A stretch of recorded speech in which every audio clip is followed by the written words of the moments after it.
നമസ്കാരം. ഞാൻ Kalamandalam Girija Ramdas. Nandanam artistic arena എന്ന എൻ്റെ യൂട്യൂബ് ചാനലിലേക്ക് എല്ലാവർക്കും സ്വാഗതം.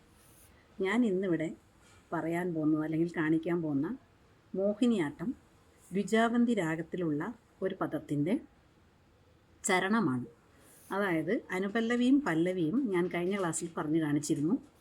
ദ്വിജാവന്തി രാഗം മിശ്രജാപ്പ് താളത്തിലുള്ള തരുണി ഞാൻ എന്ത് ചെയ്യൂ എന്ന പദത്തിൻ്റെ ചരണം തുടങ്ങാം. അല്ലൽ ഇതഖിലവും ശ്രീ പത്മനാഭനോട് അൻപോട് നീ ചെന്ന് ചൊല്ലേ.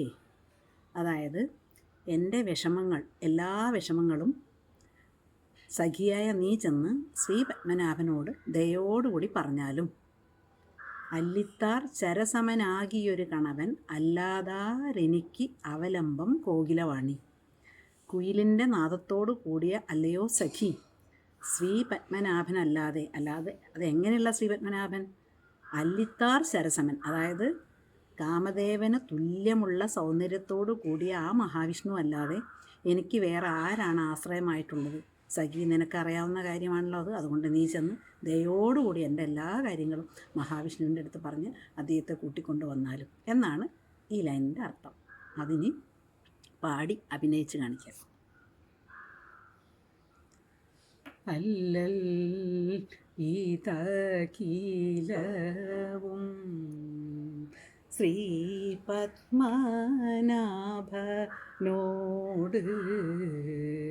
അല്ലൽ ഇതഖിലവും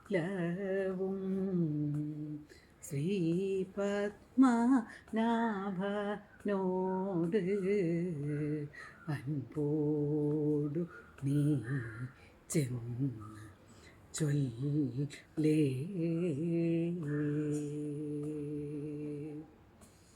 അൻപോടു നീ ചെന്ന് ചൊല്ലേ.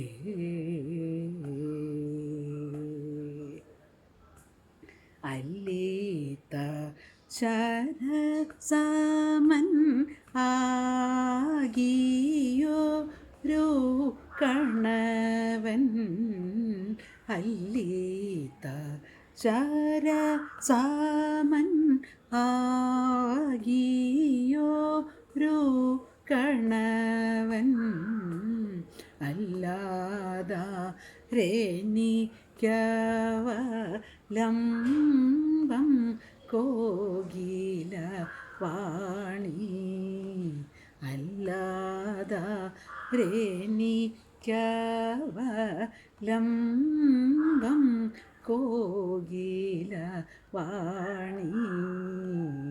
തരുണി ഞാൻ എന്തു ചെയ്യൂ അന്ത മാമഗദൈത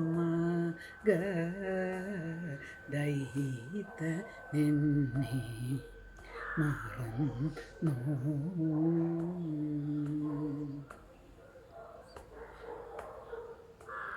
തരുണി ഞാൻ എന്തു ചെയ്യൂ അന്ത മാമഗദൈതൻ